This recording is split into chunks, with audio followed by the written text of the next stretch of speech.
If you're wondering if an emotional support animal is right for you, watch this video. I'm going to talk about what is an ESA and what's the assessment like. But first, go over to selfcaretips.org/free guide. Get my guide on how to do self-care inspired by your best furry friend. And let me know what you think. So an emotional support animal is, first of all, different from a service animal or a therapy animal. That's the most important thing that I want you to take away from this video. An emotional support animal is usually a dog or a cat, but really can be any species of animal, and it is meant to provide comfort to one individual person in their home and while they're traveling. There are only two laws that will protect the person who has an emotional support animal. It's the Fair Housing Act and the Air Carrier Access Act. And I say that because one of the things that's controversial is when folks get an emotional support animal and then tell people that they're a service animal and try to take them into public spaces. That's definitely not allowed. The animals that are protected in public spaces are working under the Americans with Disabilities Act, and that's a different thing altogether. Right? So for the folks that call me and say, can I be assessed for an emotional support animal?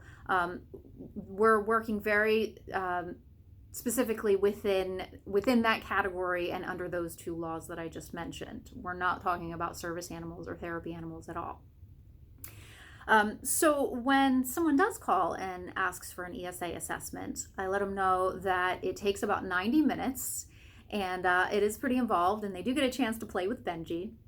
And the first thing that we do is all of the typical intake stuff that you will get when you're talking to any other licensed professional counselor, right? So all the stuff about your family history, your medical and mental health history.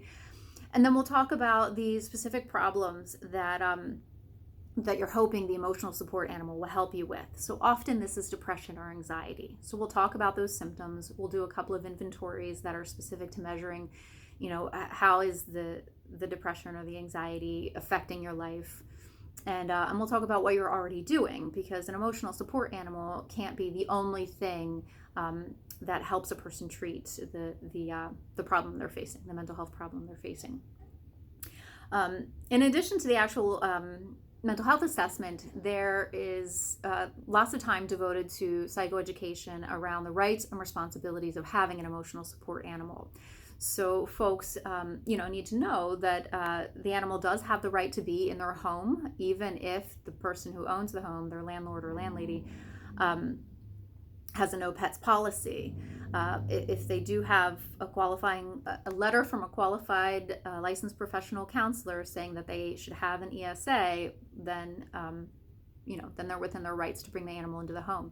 And they're also within their rights to bring the animal with them when they're traveling. So that's why I mentioned the Air Carrier Access Act. But beyond that, an emotional support animal is not allowed to go into public spaces. If there's a no pets allowed sign, even if it is an ESA, not allowed to go into that space. And it's definitely not okay to pass the animal off as a service animal. I forget if I mentioned service animals are protected under the Americans with Disabilities Act. Therapy animals like Benji are protected by none of those laws.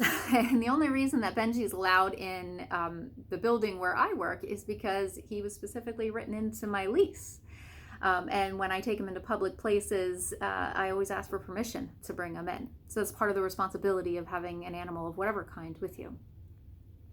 And then the last part of the assessment has to do with working out a plan for how to take care of the emotional support animal. So even if the person who is obtaining the animal isn't able to do it, we can still come up with a plan to engage supports, family members, family supports, and making sure that the animal is well cared for, because like I said, that's part of the responsibilities of having an ESA.